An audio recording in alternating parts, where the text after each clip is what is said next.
sir. Good. Obviously feel extremely fortunate to come out with the win tonight.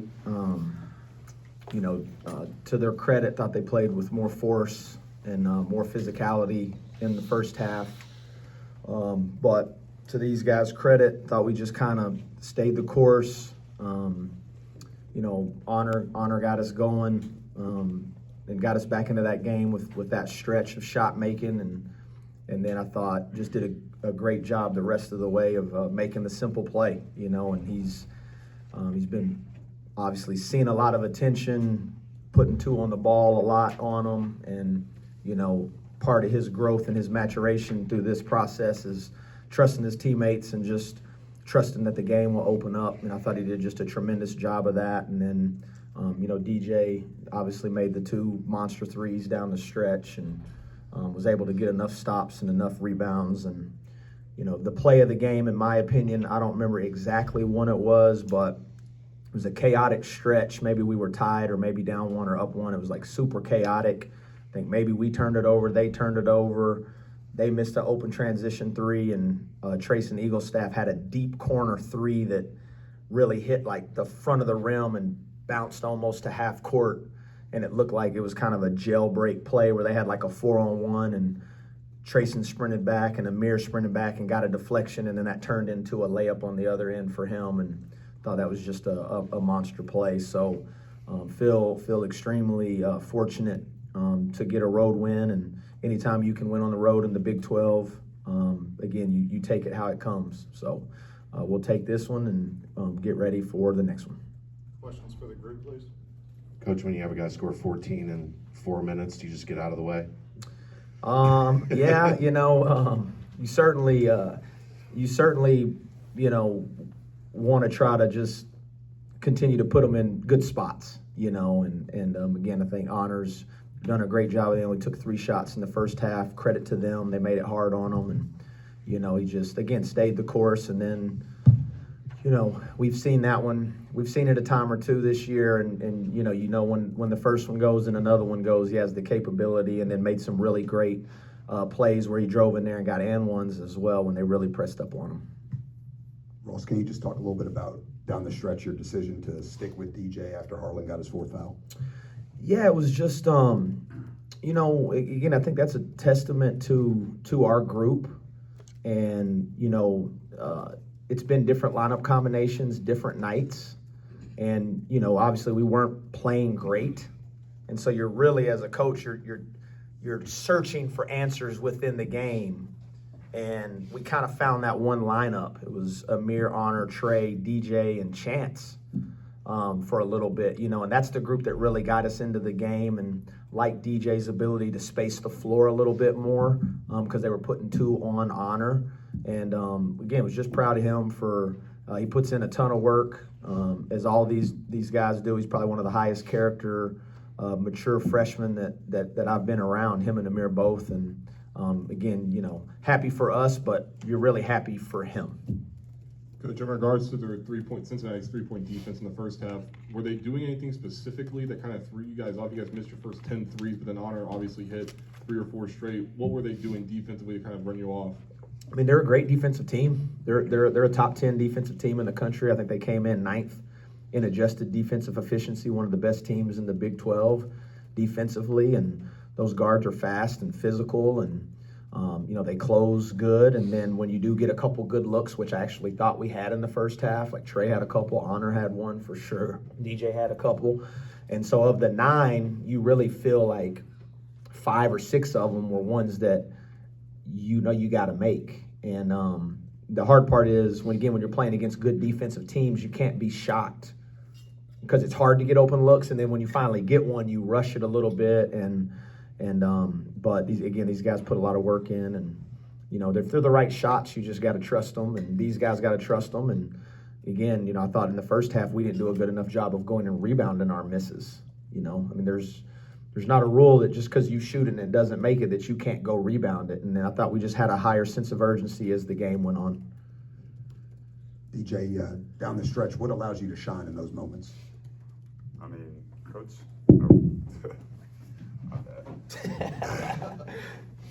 Coach says it all the time in practice, like, I put the work in, like, I gotta be confident and let my work show.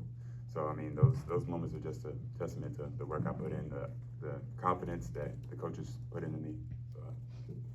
So DJ, what does this do for your confidence now? I mean, moving forward, obviously, like Coach Hodge said, you hit 2 big threes. What does this do for your confidence now moving forward? I mean, I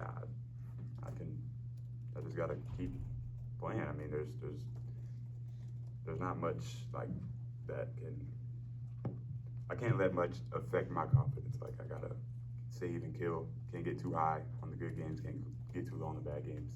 So I gotta just save and kill. Hunter, when you're down 14, I think it was 37-23 with about 15 minutes to go, did you sense that once the 3 balls start draining and start going down and you see those balls going through the hoop, the game could change as quickly as it did?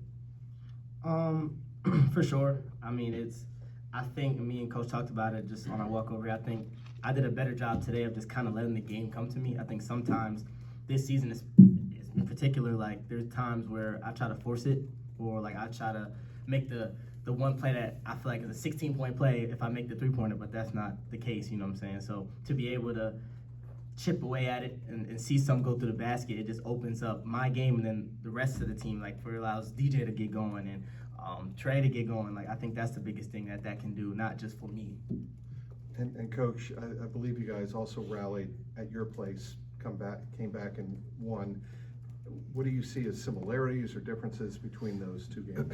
Yeah, I thought the difference in our game at our place was we actually got off to a great start, and we were the one that had a double-digit lead early.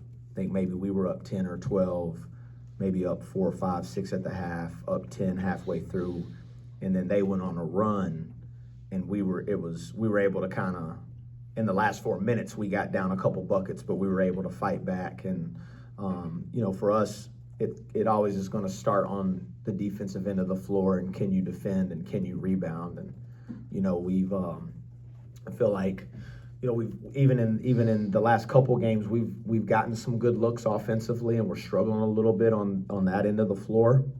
But like I tell these guys all the time, let's beat somebody 52-48 then, if that's what it takes. It takes what it takes, and we'll have nights where everybody plays great, we make a ton of shots, and maybe you score 86, 85. But to the group's credit, I thought we were able to just continually to get stops and in that stretches, and in both situations at our place the last 4 minutes of the game, and then this one down the stretch, we were able to get stops and grab the rebound.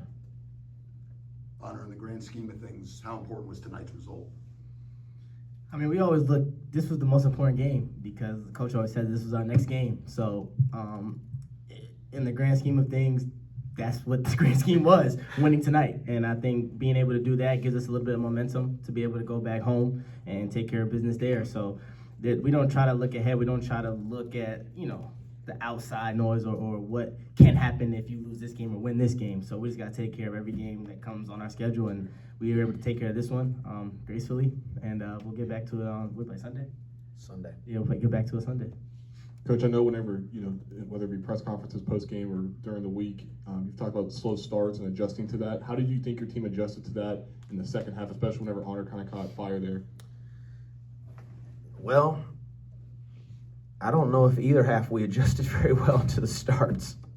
We didn't start very well at neither half. And again, that's something that we have been evaluating, we have been looking at. I mean, we've almost talked to it ad nauseum now, and just got to figure out a better way to get off to better starts, and have a higher sense of urgency. And trust me, like I said in the Baylor game, like, there's not anything that happens in our program poorly that doesn't fall on me.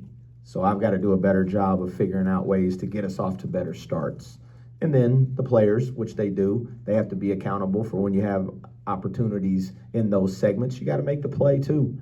And that's what I love about this group. No one points fingers. No one places the blame. No one's like, well, it's his fault or it's coach's fault, or everybody's looking at it like, man, we got to be better than that.